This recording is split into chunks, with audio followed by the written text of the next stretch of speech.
Felons, friends, and freedom lovers, welcome back to another edition of Felony Friday, a weekly show right here on the Lions of Liberty podcast. Of course, Felony Friday focuses each and every single week on exposing injustice in this nation's broken criminal justice system. This is only one of three shows that we have here on the Lions of Liberty podcast.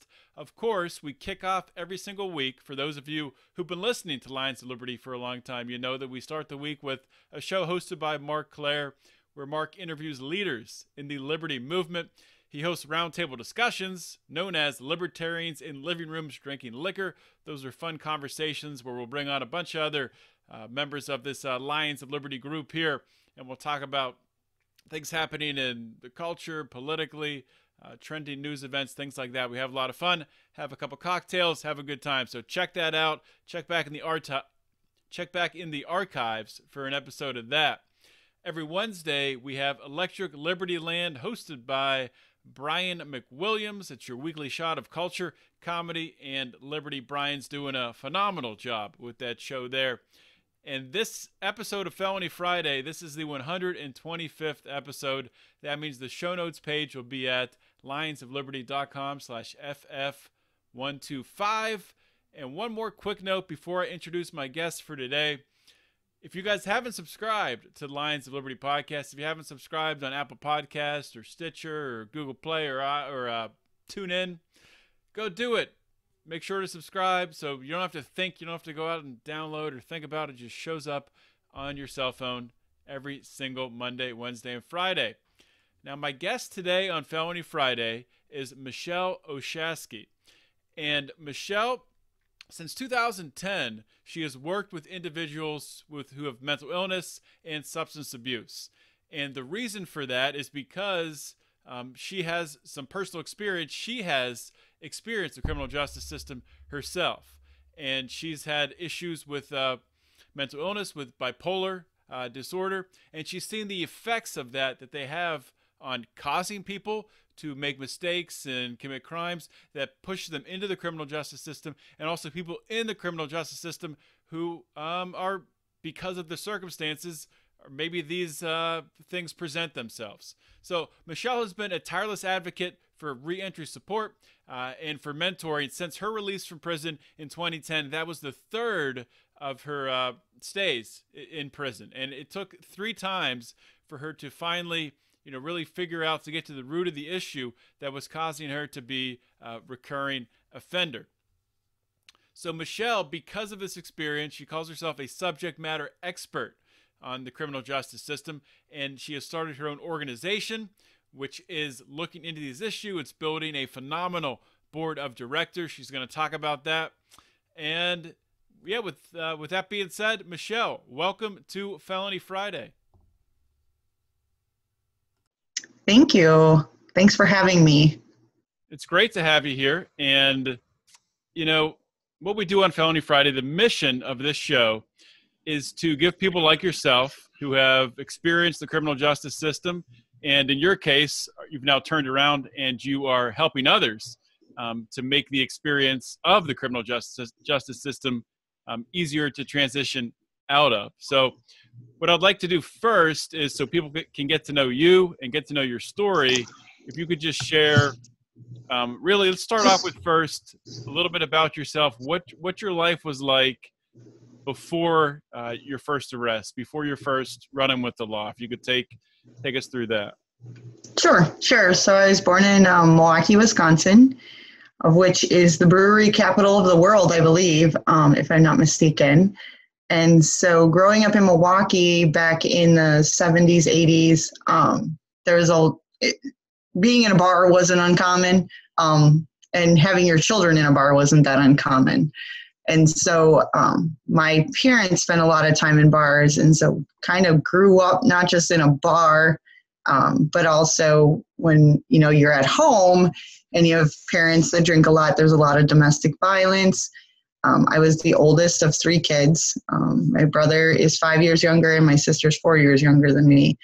And so when, bar time would come around and we never knew what was going to happen, And when a fight would break out, it was really my job to protect my brother and sister, and sometimes even my mom. And so I probably started momming my brother and sister when I was about 6, 7 years old. When I was about 13, my mom decided she was just going to leave. So that my dad wouldn't try to stop her from leaving, we just left one day with a couple laundry baskets of clothes, and we got in the car and went 2.5 hours away from Milwaukee. My mom had a friend up there, and our whole lives just, bam, we're in a totally different world now. We're in this little tiny town that's 1,000 people. And it was very difficult for myself because it was hard to make new friends. You're 13 and all your friends are back in, Milwaukee, 2.5, and it was long distance back then. I just remembered that. So even calling your friends, it wasn't really an option because you got charged by the minute. Because it was a different area code, probably. It's a different area code. We didn't have cell phones back then, so it was a regular landline. So if I wanted to talk to a friend, it could be $20 and have $20. So it was really isolated. My dad obviously didn't want to get a divorce. He came looking for us. He eventually found us. It was pretty scary. And my mom got involved with my stepdad, 2 weeks after we left. So all of a sudden then there's this new guy in our life, and it was very traumatizing to say the least. And because of my age, I kept bouncing back and forth. So I never really went to one high school. I went to several high schools and ended up getting involved with drinking and smoking marijuana. That was never really my thing because I didn't like being so tired. So I got involved first with the criminal justice system just by getting underage drinking tickets, which in Milwaukee, I was just like, what is that? If we did that in Milwaukee, they were just like, go home. But in this small town, it was, you got a ticket. And so as kids, we'd be out, whatever, and we'd just rack up tickets, whatever. It was normal there. I'm not sure. I don't know if they still do that, but it is what it is now. And so that was my first pretty minor contact with law enforcement. When I was 16, I got pregnant and had a baby at 17. And that's pretty much when my whole life just turned in all different directions. I had no idea what I was doing. I was 17 when I had him. And so trying to be a senior and a mom at the same time was pretty difficult. And I eventually just stopped going to school is why I left high school. So you ended up dropping out of high school then? Oh yeah. And my son's father wasn't really involved in his life per se. He probably had seen him a few times over the course of a year and a half. And it was when he was probably just over a year, I received custody papers. I was served custody papers. He was petitioning for custody and went to court a couple weeks after I got that paperwork. And in the court hearing, they basically when they got done talking, and I had no idea what I was doing. I didn't have an attorney. I was on welfare and food stamps and all those things. They just said, you have 72 hours to hand over your child. And that's what I had to do. So, I didn't understand it, how they could just take your kid from you without there actually being a reason for it. And shortly thereafter, then they said I had to pay child support. And, I was like, I don't have any money. I don't get this. Did they give was there a reason? Did they point to the previous underages, or what did they?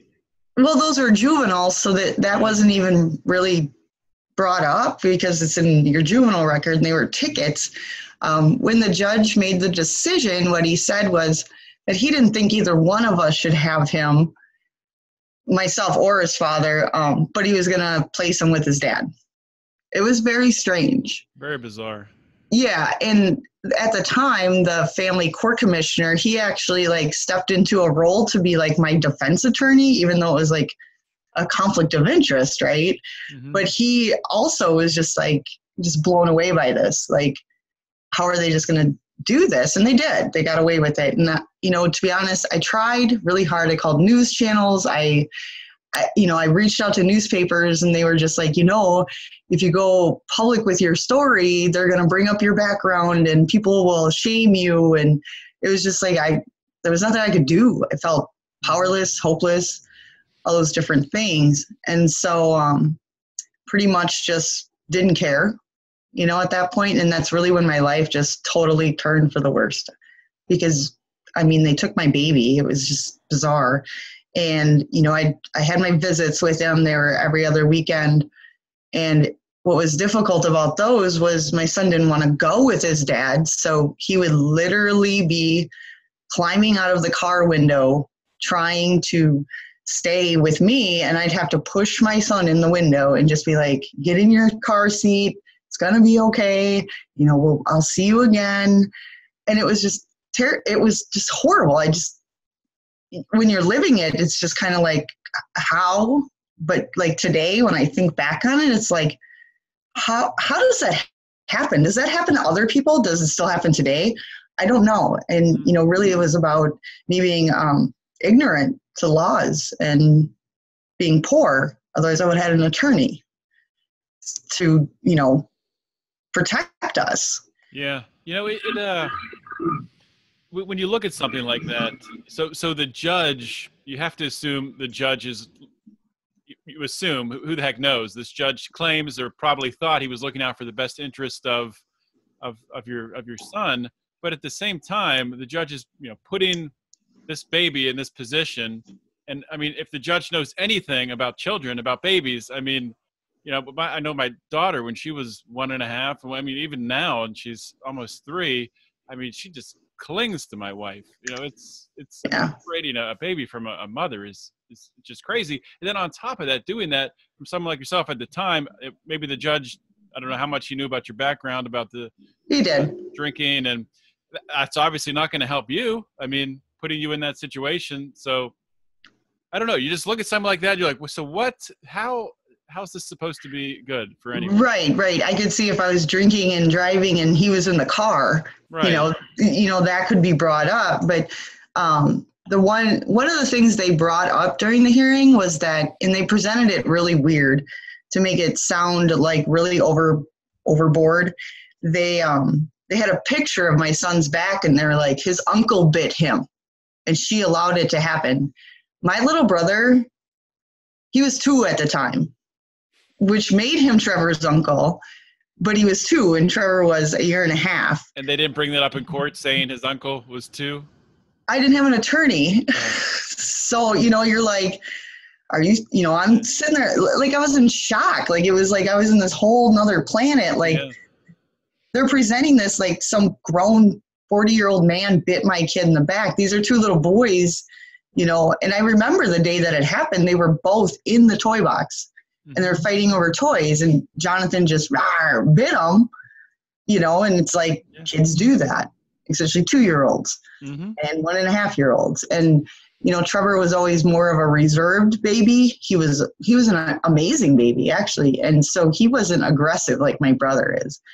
And so that was just kind of how it was. Like Johnny was 2 and Trevor was 1.5 years, and Johnny kind of terrorized him a little bit. But nothing that you could necessarily say he was a bad kid. Boys are boys. It happens. And they also said that I put socks on him that were too small. So that was interesting. If you have a child, you know what socks are about when you have a toddler. Socks are everywhere. Find socks half the time when you're...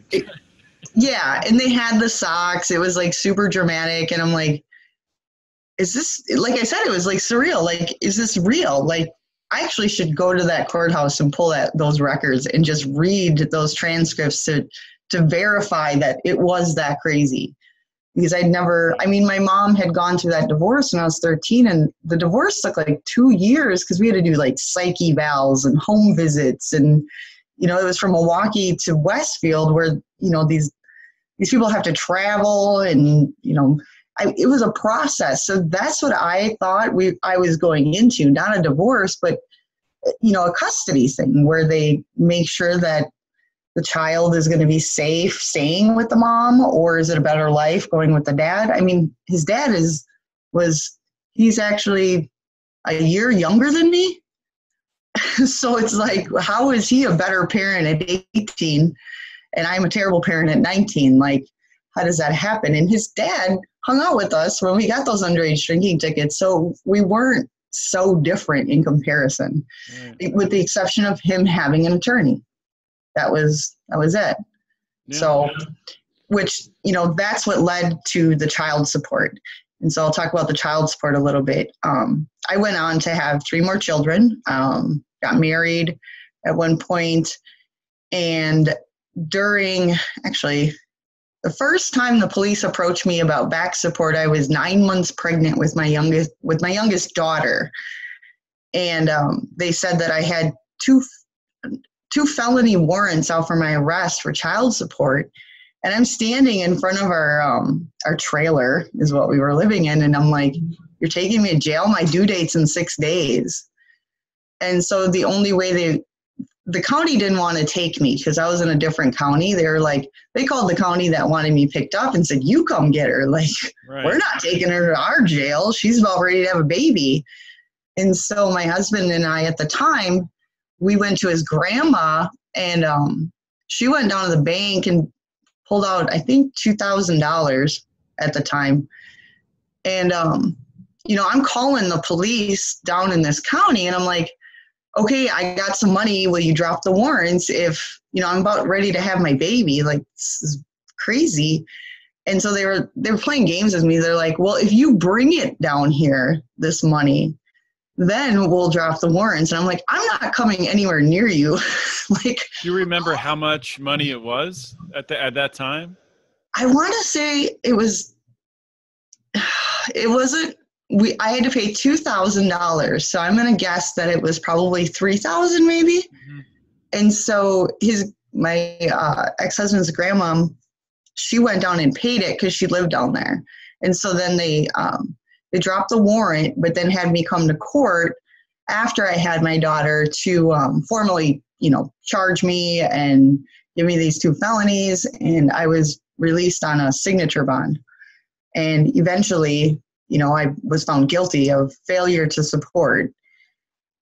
By then I had already had my last child, Casey. He was just a baby. And, I'm on supervision for child support, which even probation and parole was like, we don't supervise people for owing money. Like, it was just, they thought it was weird too, that they would, go through all these things to basically punish me and put me on the supervision. And eventually I got revoked because it's not hard, right, to get revoked. You can, break one rule and they can revocate you. And that's what happened. I was revocated on technical violations at the time. And so what were the technical violations? What do you mean by that? Drinking while on probation, being in a bar, just nothing that or having contact with my husband. At the time we had a no contact. What else? Breaking a curfew. But you weren't allowed to have contact with your husband at the time? Yeah, for a while, yep.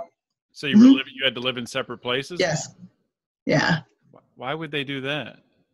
Because we had gotten in arguments in the past. Okay. And so they thought that was the best idea, I guess, and separate him from us and the kids. And it was strange. And it was a time when technical violations were they still play a significant role in mass incarceration, because you don't have to commit a crime to go back at all. You can just miss your appointment and they can say, guess what? We're revocating you. Okay. And so when I was revocated, they They sentenced me to two-year sentences that were run together, which means they're concurrent, not consecutive sentences. By the time I actually went to prison, I only had 10 months left on the sentence because I'd been in jail for so long. And so I went to prison for 10 months that time. But I was in jail all the way up to that. And so I spent those 10 months, 7.5 months of that was in a treatment program that I did not want to go to at all. They had to they were dragging my belongings over to this treatment. I'm like, I don't want to go in there. I don't know what goes on. Why didn't you want to go? Because DOC is not a behavioral health provider right there, and I didn't want to go in there because they terrorize you. I mean, the amount of work they make you write reports. Like, I never found treatment useful. And I'd already been in 8 outpatient, inpatient treatments, which treatment centers in themselves, most specifically residential, you become prey. You're vulnerable in those settings, and there's a bureaucracy in those settings. And when you, when the criminal justice system says, if you don't complete this treatment program, you're going to go to jail, you'll do whatever it takes to complete that treatment program. Right. Right. And so this is one of the reasons why the Peer Association. I can see that. So that sets people up to, you're walking right into being abused, taken advantage of. Yeah. Absolutely. Absolutely. And, there's a lot of co-ed residential treatment programs. So I've seen a lot of really twisted stuff in those treatment programs. So going into one in prison, no, I didn't want to. And so I went through this program, and it was long and daunting. And I eventually, they let me out, obviously, after the 10 months. But then my agent, she took me all the way across the state and put me in another treatment program. And this one was going to be for 6 months. Mm-hmm. And and I was just a wreck. I was just like, are you kidding me? Like, all I want to do is go home to my kids. I just completed this program that y'all had me do at the DOC. And I think she was really mad at me because I wrote to the governor while I was in treatment and told on her for being so terrible. And apparently his office got in touch with her. And so she called me at the prison right before I was being released and was screaming at me, wanting to know who I thought I was, writing to Tommy Thompson about what was going on with my probation and my parole. And I was like, well, I don't feel like this is constitutional. Were you surprised that the governor even followed up on that? Yeah. Yeah, I was. Yep. All my fines went away too, because I had a ridiculous amount of fines I was going to have to pay. It was just it was overwhelming. So I don't even know where I got the idea from, but I was like, you know what? I'm not a lawyer, but I know I can write a letter to the governor. Right. And that's what I did. It was like my Hail Mary, because I didn't want to leave. I didn't want to go all the way across the state. And I just did 7.5 months of treatment. So anyway, she took me there anyways, and I was hysterical. And she's like, this is why you need to be here. And I'm like, I'm hysterical because you won't let me see my children. And so I was there for about 30 days. And then the treatment place contacted her and said I was overqualified for treatment because I had so many, and that I was wasting space in their treatment center, that there were people there that really needed it. So what they would mean by that, by saying you're overqualified, is that you don't have any addictions, or you've overcome it. It's just what they were saying. Yeah. So basically they told her that shit. Was that true at the time? I knew what they were going to say before they were going to say it. I'd been sober that whole time. I just did 7.5 months of an intensive, residential treatment program in a prison. So all the programs they had were similar to that, just mini versions of them. So it was I already did all this stuff. You want me to just go get my stuff out of my box for the last 7.5 months and just hand it in to you? It's the same thing. So she had to come get me, and she still didn't let me go home. She actually made me live in a homeless shelter. She said that my family was no good for me, and so she made me stay at the Salvation Army. That was my housing in her eyes. So I worked really, really hard for about 3 weeks and came up with security deposit, first month's rent, and I moved out of that county. I moved out of that county to get away from her. Yeah, I didn't even realize probation officers had that type of authority where they can tell you where you can live. And if you don't, it's a technical violation that can put you back in jail or prison. So you have to do whatever they want you to do. And the thing about it is they have an associate's degree. You know, you're not a psychologist, you're not a psychiatrist, you're not even an AODA counselor to be prescribing people this crazy amount of treatment. Like, you don't even know what you're doing. Yeah, what qualifies her to make those decisions? Nothing. Agents have more power than a judge. And that's saying a lot, because we've talked about judicial immunity on this show before, and judges in many circumstances have way too much power. But no, agents have too much power. Judges don't. You know, and it's pretty much what I've learned over the years is the prosecution and the probation and parole have more power than anyone else in the judicial system, because it's the prosecutor that's going to, you know, rack up the charges and make the recommendations to the judge. And then you have agents that can put you in jail. They can make stuff up. They don't even have to prove that you did anything. They just say, oh, she broke all these technical violations, and we're revocating her. And then someone says, okay, we trust you, person, lady, whatever you are. And then you go to jail, and then you may go to prison if you have a long enough sentence. So, I mean, the process is that easy for them to take away your freedom. And, you know, you get to the point where you just give up. You just plain give up. You're like, you know what? It doesn't matter what I do. They're still going to do whatever they want with me. So you don't want to like get your GED while you're in jail. You don't want to do better, because why? They're still going to do whatever they want with you. It won't matter. So, you know, I ended up, you know, that was my first prison sentence. A lot of horrible things happened to me while I was in there. And that sentence that I did was prior to PREA. So there was no Prison Rape Elimination Act at the time. What is PREA? Can you explain that? PREA? PREA is it covers the whole United States. It's the Prison Rape Elimination Act. And when did that pass into law? Do you know? I think it was in 2002 that all officers, anyone that works in corrections has to take the PREA training in order to have contact with people that are incarcerated, whatnot. And so people assume that that's just for officers, that's a protection from officers.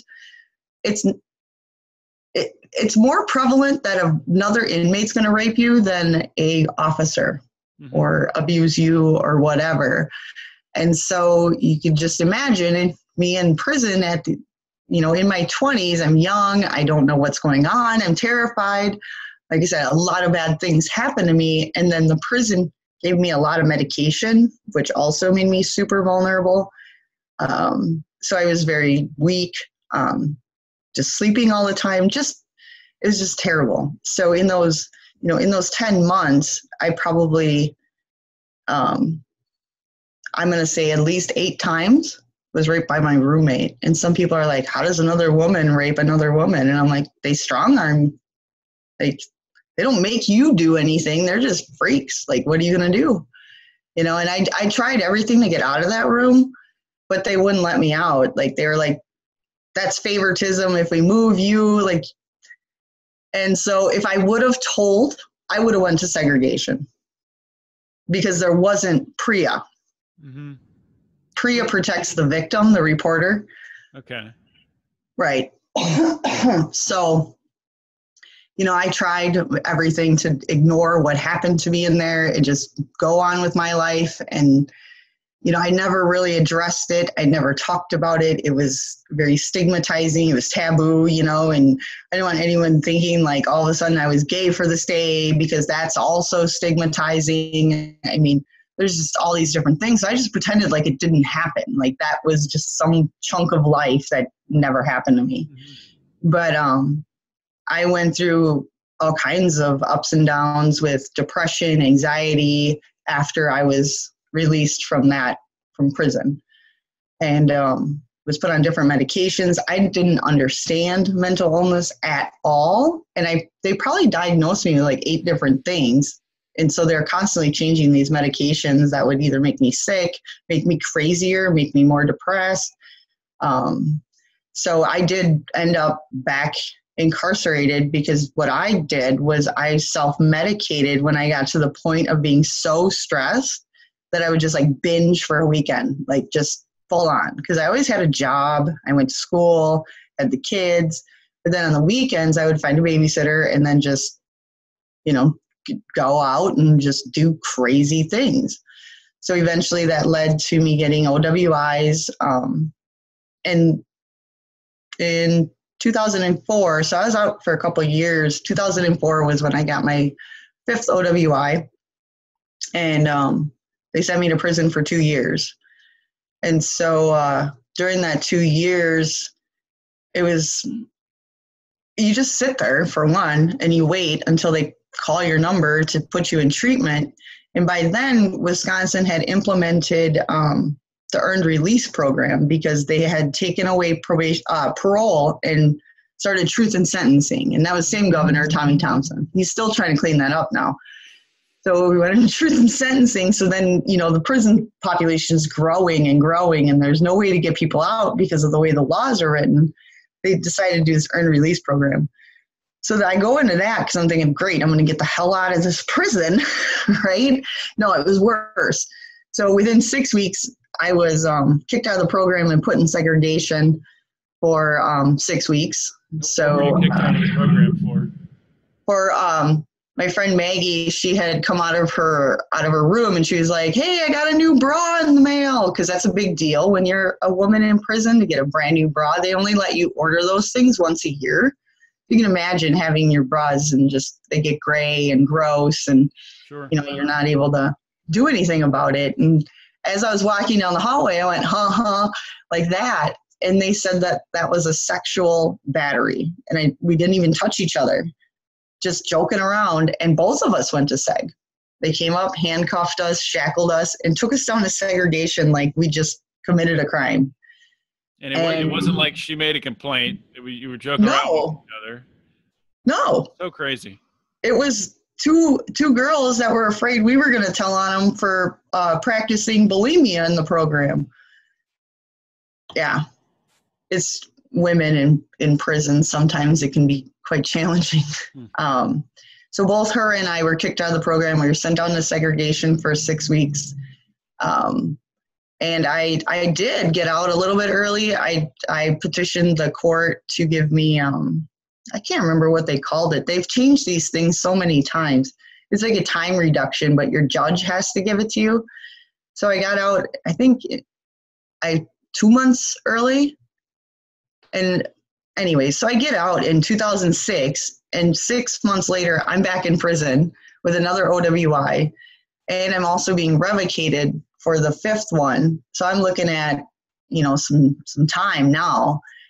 And so they gave me 3.5 years then, and I did the whole 3.5 years. And during that 3.5 years, they offered me that program again, and I said, no, I'm good. I'll just stay the extra time because I do not want to go through what I went through when I went in it before. You're just going to do the same thing. Mm-hmm. Because the thing about treatment programs in prison is they strive for you to become so codependent upon them and put these counselors want you to put them up on this pedestal and be like, oh my God, you saved my life. And I'm sitting there like, oh my God, y'all are full of shit because I'm not stupid. What you're doing, you're trying to manipulate my thinking and you're trying to tell me I'm this and tell me that and I should do this and I should do that. And to me, that isn't helpful. I needed to find out why I was doing what I was doing. Mm-hmm. And that's when that last incarceration made all the difference because I finally was able to get in front of a psychiatrist and be diagnosed bipolar and with clinical depression and anxiety. And I was able to take medication. And the medication stabilized me to where I could really figure out what happened to me that I'm responding to the world like this? Like, why am I still responding to the world like a spoiled brat and think I can do whatever I want? So up until that point, you said you'd been on different medications over the years, but that was the first time that you'd been diagnosed as being bipolar. Correct. And so once I had that information, everything started to make more sense to me, to where I knew where I needed to go to find the right information so that I could be well. And so this was before the big trauma-informed care movement. I was able to obtain information and research on childhood trauma. And so I studied that while I was in prison and shared it with other women in there. And they were just like, oh my God, like this makes so much more sense. Where it's like, these things happen to me, and I've been reacting to things ever since, and reacting inappropriately because we don't know how to function, essentially. So when I got out in 2010, I was like bound and determined to bring this information to other people, most specifically try to get it all the way up to the top of DOC to say, look, we're not bad people. Bad things happen to us. And we don't know what to do with that, because no one's ever said to us, what happened to you? It's always been blaming and shaming. And if you don't do this and you don't do that, you're going to be punished more and more and more. I mean, it's very punitive. I'll just say that. So with that, I started to really try to align myself within the politics. Today, I think sometimes like I never should have done that, because politics are driving me nuts and I get so angry. But so I worked to get appointed to a criminal justice committee that was under a council, because getting on committees is really easy. You just really just go, for one, show up, and then start talking to the chairs of the committees and say, hey, I'm interested in this. Can I be appointed? And the chair is going to appoint you. It's not a big deal. So that's where I started. I started under the Council on Mental Health Criminal Justice Committee. And today I'm the chair of that committee. I've been on it for 7 years. But what I kept doing was getting to the higher level. I wanted to get further and further. And part of the reason why I wanted to do that, not for my own like ego, I wanted to set a tone, like set a pace. Like, this felon is going to get to this seat, and she's going to set a precedent that another felon can come in behind her and do the same thing, and show that it is possible. While I'll never be elected governor, I can get to these places in a public, I take an oath, the whole 9 yards, that it's doable. And so with that being said, today I'm the chair of the Council on Mental Health. I have a gavel, so I just used it Wednesday. So, I sit there around people that have their PhDs, master's degrees, whatever, and here I am with my GED from jail holding the power. And today, it's really getting to people. It's really getting on their nerves. So yeah, let's talk about that. But first, initially, when you first showed up there and you joined the committee, well, I guess, how did they find, because when you went in there, did you say right away your backstory, or how did that play out? No, I didn't go in there saying, here I am, I'm a criminal. I sat and listened for quite a while, and it wasn't until, I don't even remember, I think it was the leadership in the mental health department, and they were talking about this great program. And they were talking about the earned release program, and they were talking about all these wonderful things. And I started asking, I want to know how much money they spent on these things, because I knew they were garbage and I knew they were harming people. And so they're talking millions and millions of dollars. And I'm like, and how many people do you serve? And they're like, well, 65. And I'm like, what? Like, what? And they're like, I'm like, well, I finally said, I'm like, those programs are garbage. And they're like, well, how do you know that? And I'm like, because I was there, and I got kicked out of that program, and I refused that program. And you over there, you tried to staff me into that program. You were my social worker. And they were just like, what? Like, how did you get in here, kind of thing? And I was still on paper. And, what I was told when I first said to them, like, we need each other, yet you separate us from each other when we're released. You tell us if we contact these people that we spent some of the worst times and the best times with while we were incarcerated, that we'll go back to jail. I said, but no one else understands what we're going through. Like, my mom doesn't know how to navigate the system after prison. She never went there. And so they told me that if I ever dreamed of making those types of changes, that I would have to sue them.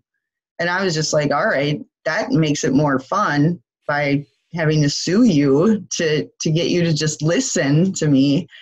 And so for the last 7 years, I've been working with them to implement some type of peer support, mentoring, coaching type program. It's very, some are like really, really embracing it, and others are just like, nope, they're going to go rob banks together. And I'm like, but I've never robbed a bank, so why would I start now? But they think that if we have contact with one another on the outside, we're going to commit crimes together. It's very bizarre, that line of thinking. And it's bizarre that they think that they can prevent contact too, because I'm sure there's still contact. I mean, there is. Of course, absolutely there is. Unless they're tapping everyone's phone line and following them around. They could be. They could be. Maybe they're creeping on my Facebook. I don't know. Maybe they're watching right now. Who knows? They could be. I don't know.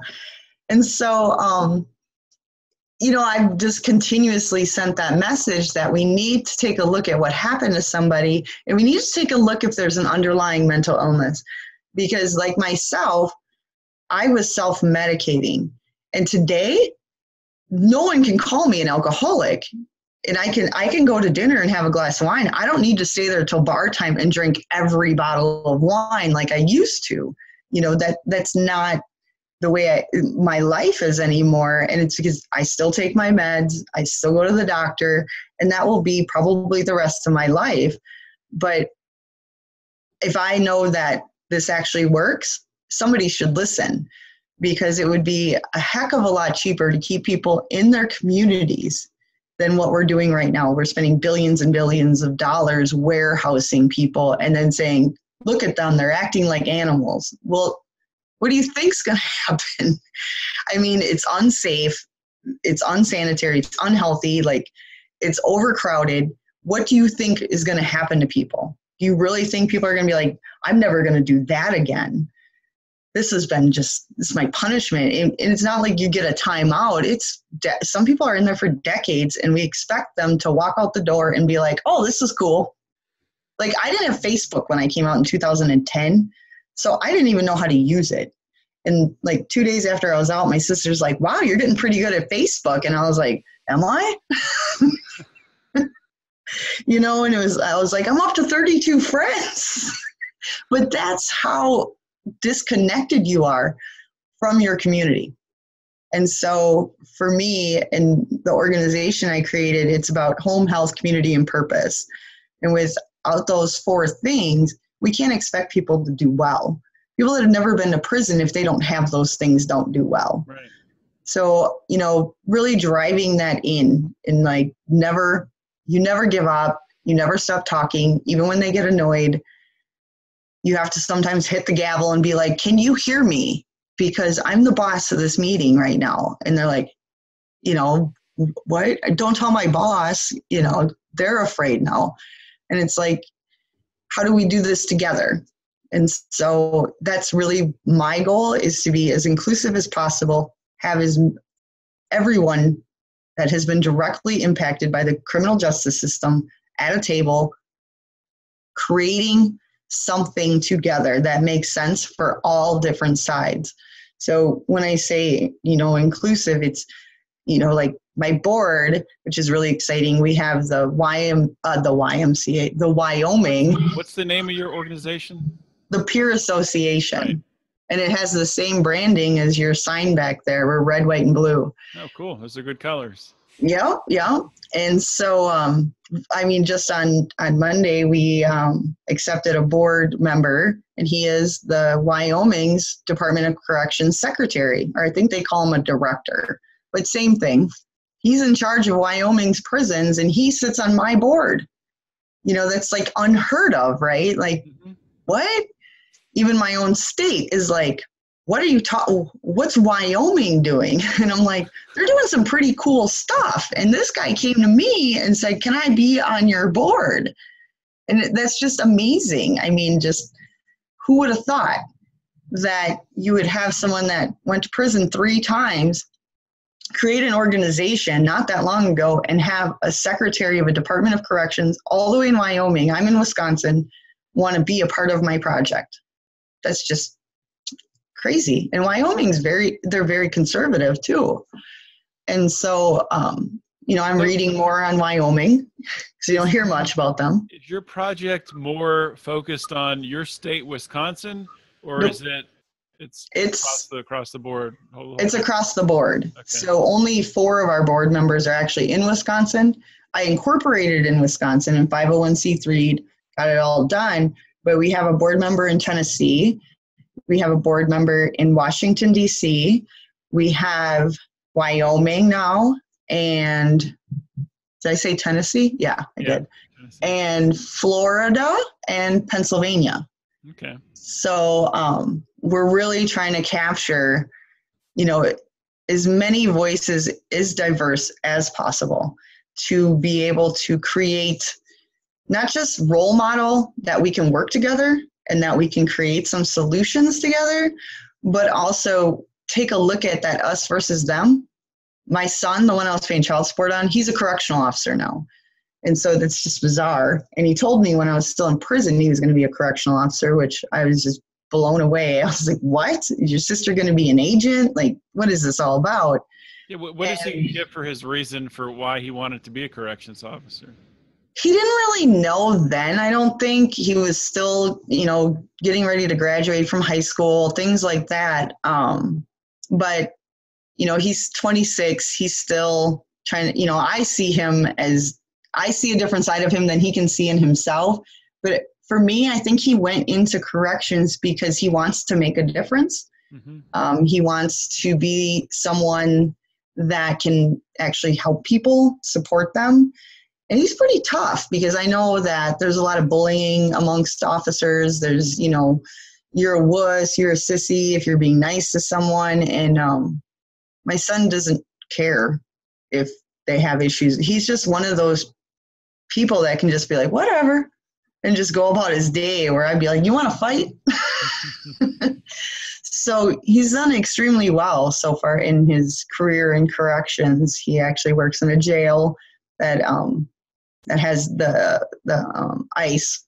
They take in immigrants. Okay. So they have a pretty big jail. But he's not jaded yet, and I hope he doesn't become jaded. But he sees things. He gets traumatized. And so you got to take a look at that. Like, if I'm seeing horrible things happen as an inmate, what are the officers seeing? So what do we do to take care of officers? Right. Because if they're seeing this stuff they get to go home, but they get to go home with all that crazy stuff in their heads too. And then try to raise a family and have compassion for their kid. I can't imagine what that's like. I really can't. Downstream effects of that, really, I mean, the unseen, who knows how to quantify the impacts of it. That's really a good point. I had not thought of that. I mean, the broken criminal justice system, we look at it, or at least a lot of times in this show, we look at it as these individual stories of what people experienced. But those stories all fragment out. I mean, and they reach so far. So right. The impact of being able to fix some of these problems are really world changing if we can fix some of these things. Yeah. Yeah, it's a community problem because we have a blog on our website where I've been trying to capture both sides, and we do have a couple blogs written that are written by people that worked in corrections or do still work in corrections, and they kind of share their side of what they see. There's a really good one on there. I mean, it's a terrible story, but about a gentleman that has been in corrections for quite some time, and he's in juvenile corrections, and he talks about some of the things that he had to do because it was policy. And he speaks on one in particular as a 10-year-old girl. And we ask for people, do you want to write a story? We want it unedited, raw. We want to know what really happened in there because people don't believe you, or they don't want to think about what happens in these buildings. And, you know, once my son did go into corrections, I started doing some digging on the other side. I'm like, is my kid going to be safe in there?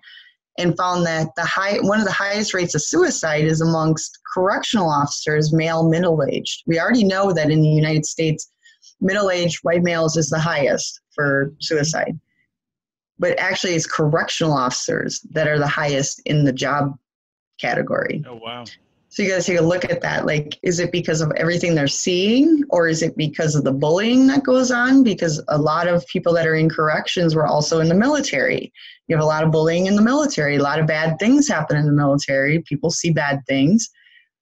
So it's like this perpetual cycle of just everyone's traumatizing everyone all over the place. Well, I think one of the big things in life, and this, I mean, from my experience with anything that you're doing on an individual personal level, you need to see some sort of progress, some moving forward. And if you just think about it, a correctional officer, they're not seeing progress really. Nope. I mean, in the current system today, hopefully that changes, but you're seeing day after day, the same things happen, the same people, you know, doing the same things, Yeah. People getting abused, people getting bullied. It's not. I mean, it's sad. Cleaning up a suicide. They clean up suicides. They have to cut people down that hang themselves. I mean, it's when you start really digging into that stuff, because there's research out there, and you start reading this stuff, and you're like, so this correctional officer had to cut someone down that hung themselves, and they died, and then they told him to go to lunch, and then he had to come right back to work. There was no process there. There was nothing put in place at the time for that correctional officer to actually process what just happened. Yeah, if that happened in any other career, any other field, any other industry, that person's be, oh my God, I can't believe you went through that. Let's get you, talk to somebody with a church or, a psychologist. Right. Let's get you some therapy. But yeah, I mean, that's a great point. I'm really sad. Right. And do you hear that from correctional officers? Do they come out and say anything about this? No, because they'll be bullied because they're wusses and they're cowards and they're this and they're that. So looking at things in a universal perspective as to what is this criminal justice system doing to everybody? Mm-hmm. Because no, you're right. No one sees the success stories. And so that's always been my hope, is that by doing what we're doing, universal, worldwide, whatever, they can see that this is where someone can go with the right supports, and they can also work with corrections on a really high functioning level. And, I'm just in rural Wisconsin, right smack dab in the middle. I live on a farm. So when you think about how I filed my paperwork at the end of November to become a 501c3, and I had it by early January. And today I have this huge board of directors that are around the country, including a DOC secretary. You got to look at that and be like, well, obviously there's been this piece missing. If I was like a for-profit business, it sounds like I'd be a millionaire, right? Like there's this demand. Board membership is board membership. I've had plenty of boards, and not, there's really active boards, volunteer boards that are great. And then you have your sleeping boards, or you have people that are board members just because they want to put it on their resume, right? And so for all this support, and it's just me and Rudolph with my farm here, it's just crazy to me that people have gravitated and they're like, we want to be a part of this. Like, I'm getting to the point where I'm like, this is enough people around me. Like, we need to go find some money now because I don't have a job and I'm spending 60 hours a week on this organization. And so, I'm really hopeful for the future. I hope that more people will say, hey, how do we expand this? How do we create something that can be much more broad so that people can really see this? How, what outlets do we use? Media, virtual, whatever, face to face. And something I just pulled out was I'm starting the process of convening a conference for this fall, and it's re-engineering the criminal justice system with lived experience. And I'm right now in conversations with my Department of Health Services at a state level. I'm talking to my Department of Corrections in Wisconsin and saying, hey, Wyoming's in here. What are you guys going to do about that? And it's like, well, she's our girl. What are you doing? So we're going to be sitting down and having some conversations. I have some meetings set up with a couple of legislators because they're gravitating towards it. And it's just like, we want to do this. I need your support. How are you going to support it? And it's pretty cool. It's really cool. And I mean, there is a lot of across the country, and even probably more so from the Republican side but it feels like there's more support on the grassroots Democratic or left from the left than there is from the politicians. But it feels like on the right, it's the opposite. There's more support for criminal justice reform coming from the politicians than there is the grassroots. It's kind of strange, but I kind of get to see both sides having this show, and it's odd, but I don't know. Right. Absolutely. And, a lot of us, us grassrootsers, we're independent voters. I am very independent. And, I've learned over the years, like when I was sitting in that courtroom and they said, you have to give your baby up in 72 hours, I've educated my kids on how that works. Like that is not how things work. And so, a lot of times people, they're like, they took my vote. And I don't even think those people voted to begin with. I mean, I'll just keep it real. I'm pretty sure that a lot of people didn't vote before they got a felony. That all of a sudden it's like, you took my voter rights away. And I'm like, well, you didn't vote anyways. But just one thing about voter rights, because this does bother me. The right to vote is good. I mean, I think felons should have the right to vote, but you only get to vote. You get one vote, and there's not many elections determined by one vote. You can make a bigger impact by getting involved, volunteering for a campaign, changing multiple minds. Voting, it's just, I mean, so to cry about that's an excuse, really, in my opinion. It is, yeah. And so, when I hear that, I'm like, okay, you can't vote, but how many kids do you have? And they're like 6. And I'm like, well, teach those 6 voters how to vote.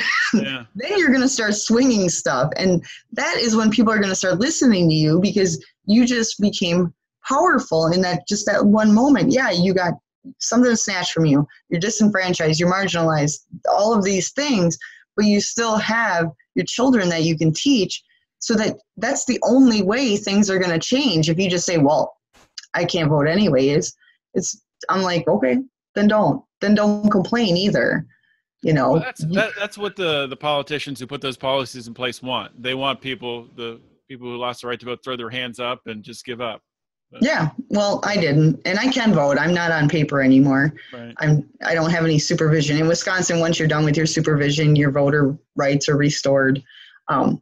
Weird enough, I got a thing from Facebook that I had to verify who I was because they didn't want me running political ads, because apparently I have influence over politics on my personal Facebook page. How I ended up in their little how they figure that out. Facebook algorithms. Yeah, algorithms. How they picked me, I have no idea. But I'm like, what is this? And I go look online and I'm like, Russia? Political ads? Like, what? I'm just Michelle and Rudolph. Yeah. I'm not trying to be involved in all that, whatever you got going on. But it also tells me that whatever I'm saying on there is influencing someone to look at things differently.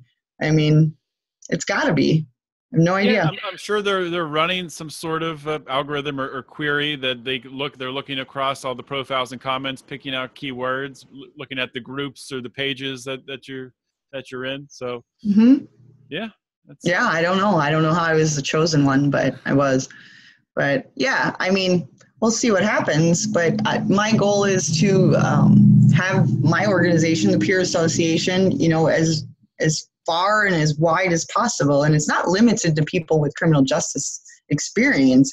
Taxpayers are directly affected. It's like everyone needs to be there to give their input in order for it to be successful. And anyone can be a part of it. No one's excluded. I don't say, well, you never committed a crime, you can't hang out with us. It's about, creating a community across the nation that no one can really, you can't take it away from us. Can't take it away from me. I did all my paperwork right. I'm all filed with the IRS. I'm good. So, it's just about people with common interests getting together and saying, hey, how do we create solutions and not more problems? So if somebody wants to get involved, if they want to learn more about it, if they want to, read about the mission statement and all that good stuff, what's the website? How can they learn more?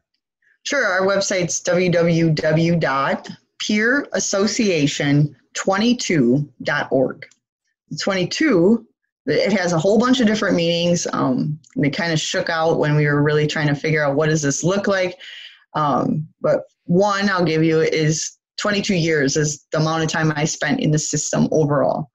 But a lot of us can identify with that number 22 in all types of different ways. It's really weird. It's almost creepy that we were like trying to figure this out. Why would, put a 22 after it? Why would we do that? So it's interesting how a lot of our stories are so intertwined, even though we're all over the place and we're different genders and we come from different backgrounds and we're different races, that we were all just like 22. That's what makes sense. So I hope people start asking what that means, because I think people will be surprised, because it'll also lead into more conversation as to where the judicial system really it doesn't end. It just doesn't. So if people, send you an email or reach out through the website and ask what the 22 means, are you going to tell them, or is there? Yeah, we'll give them the examples that we came up with as to why that is so true. I mean, there's probably one that, when you hear the number. Can you give one now? Can we Sure. 22? Sure. So I don't know which one I should pick. Let's do double jeopardy. Okay. Right? 2-2, double jeopardy. So I'm sentenced to prison. I have a bunch of fines. I got all this time afterwards that I have to be in the community, yet still have someone supervising me. But because I'm a professional, they took my license away and I can't teach school anymore. But if I wasn't a professional, you couldn't take my license away. So it's two punishments. Yeah. It's a double jeopardy. It is. You know how many people lose their right to work in their profession? So if you had a PhD and you had your PhD in education, and because someone else did something and they said, well, you conspired with them, you should have known better, you're a professional. And then you lose your career after 40 some years of doing it. And you come back out and you can't go back into that career because they took your license. Is that fair? No, absolutely not. Right. You did your time. You didn't commit a crime. Right. So yeah, I mean, you'll hear some pretty interesting stories from us. And I think a lot of it has to do with, we didn't just do the what people think you should do when you get out. You go get a job, you go get an apartment and live off scraps, and we don't want to hear from you anymore, and pay all your fines and do all those things. But we took different routes. All of us did. And there's some interesting stories, and it's interesting how far we got with what we know from our lived experience. And we're subject matter experts on it. And we're using that, what we learned in prison and in corrections, in our careers.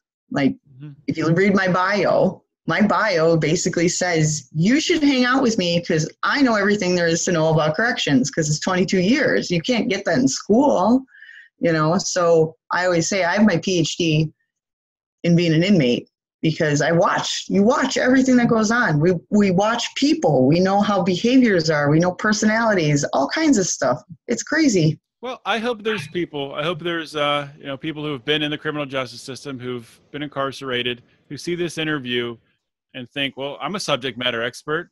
I should be involved. I should be initiating change, because that's what we need, right? We need more people like that stepping forward.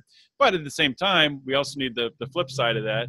We need people in political and leadership roles to realize the system is broken, obviously. So why don't we talk to the people who have struggled through this and suffered?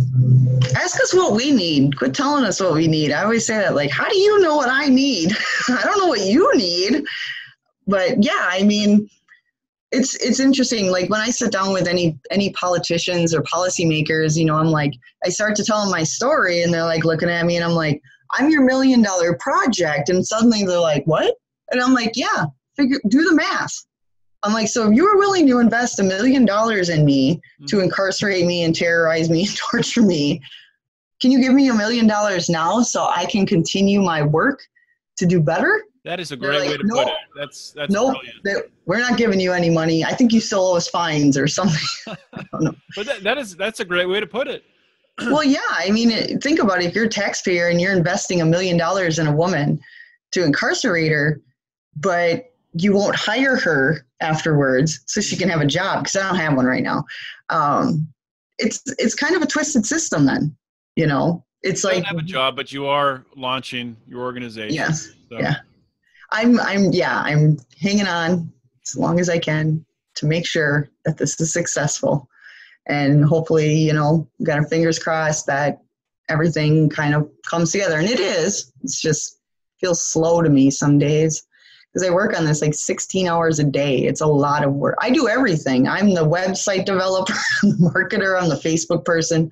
I set everybody's stuff up. I wrote all the bylaws, the articles, the fiscal policies. I do everything. Brochures, I fold them. I make my husband fold them. It's a one-woman show. Really is. Well, hopefully as it grows bigger and bigger, some of that stuff you can get off your plate so you can focus on strategy and things like that. But Mishelle, Yeah. we're running out of time. I want to thank you for coming on the show, and I'm sure we'll be talking and hopefully working together. Anything that we can do here at Lions of Liberty to help you guys out, we're definitely open to talking about that. So thank you so much for coming on the show. I just need to give a shout out to my board of directors. They're awesome. They're amazing. Go to our website. It says Meet the Leadership. Check them out. Just actually on the other computer right here, updating somebody's bio. And then also to Malik King and Amy Pova of the Can Do Foundation. Thank you for the connection with Lions of Liberty. And thank you, John. And I've already been putting the word out on your show. I think this is pretty cool. It's very cool. Yeah. Thank you very much, and have a great afternoon. You too. Thanks. Bye-bye. Hope you guys enjoyed my conversation with Mishelle O'Shasky. Just a great interview and an excellent, I think, perspective that Mishelle brings to the table. And I really like how she talks about the need to involve people like herself who are subject matter experts on criminal justice, because they've experienced it, they've done the time. And I've interviewed many people who are subject matter experts on the criminal justice system. They know the ins and the outs, and some of those people go in to become prison consultants. I think it's really cool what Mishelle is doing. She's using her expertise in sort of a different way to form this nonprofit, to form this organization, the Peer Association, which you can find. I encourage you to check it out at peerassociation22.org. I'll also link to that on the show notes page. But the Peer Association, to build this network that is really going to branch out across the nation and help encourage policy that is going to assist with reentry. So when people are getting out of prison, they're able to land on their feet. And that is such a big problem right now. And we talked a little bit about the fracturing and just how these things, if somebody is caught up in the criminal justice system, obviously it's not as simple as just that one person being affected. And I think most people realize that. They realize that the families are affected too. But it's even more dramatic than that. It's even a splintering out, just think of a crack in the wall. One crack happens when someone is sentenced to prison, or cracking a piece of glass. That's probably a better example. And it just branches out. You have the prison guards who see all the trauma and all the abuse and all the bullying that happens. And this isn't to say that prison guards, that there aren't some out there that are at fault and are bad people. There are, but there's also good ones who are trying to do the right thing, just like in any other field. So those people experience and see some terrible things happen. So I think people focus maybe too much on it.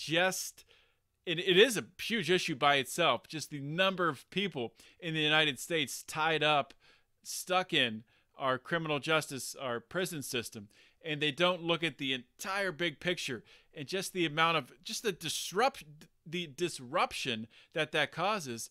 And I mean, being someone who is very interested in economics and how things work from a financial standpoint, investing, think about all that capital that is being misallocated into the criminal justice system for all these just bullshit non-crimes, pre-crime laws, things like that, for not, like with Mishelle, for not paying her child support. When in the first, I mean, she never should have lost her child in the first place, and making her pay child support and then throwing her in prison on top of that. How are you supposed to repay the child support you owe when you're thrown in jail? So it's just a crazy system. I enjoyed my conversation with Mishelle very much today. To join the Lions of Liberty Pride, if you haven't already, you can join by going to patreon.com/Lions of Liberty. That's right. Our Lions of Liberty Pride has been moved from Podbean to Patreon. We're getting everybody moved over. Now at Patreon, we have the ability to have video only Pride material, Pride content, which you've been doing. In fact, the last episode of Degenerate Gamblers we published in video and in audio. We're going to do the same thing with the next episode of Libertarians in Living Rooms Drinking Liquor. That's going to be Pride only, an episode of Libertarians in Living Rooms Drinking Liquor coming up. That will be available to Pride members in video format. So I'm sure that'll be entertaining. For those of you who were wondering what we all look like, if you're watching this now, you know what I look like. But if you're wondering what Howie or Mark or Brian, if you're not a $25 level Pride member, those guys get conference calls with us every month. They see us all the time. I mean, you might be thinking, is this a goofy looking guy? Or, I don't know. So I don't know. Maybe that doesn't matter. But anyway, guys, thank you so much for tuning in. I really do appreciate it today. This is an experiment we're doing with the videos, and this is obviously released on YouTube. I don't know if we'll continue it. We'll see what kind of traction we get. So I appreciate good comments and upvotes, stuff like that, to encourage us to continue to do it. And your feedback is appreciated in the Lions of Liberty Forum. You can find it on Facebook. Go to Facebook, punch Lions of Liberty Forum in the search bar at the top, and let us know what you think of this video, of this podcast, what you think of the Lions of Liberty, and just come out, hang out, have a good time. The Lions of Liberty Forum is just a nice little sane corner of the internet. We don't take ourselves too seriously. Most of us don't, and there's not any condescension and things like that. I think we have some good, fair discussions in the Lions of Liberty Forum. So come check it out. That's all I got for the show today, guys. This is John Odermatt signing off. Always remember to keep your head up and the fires of liberty burning.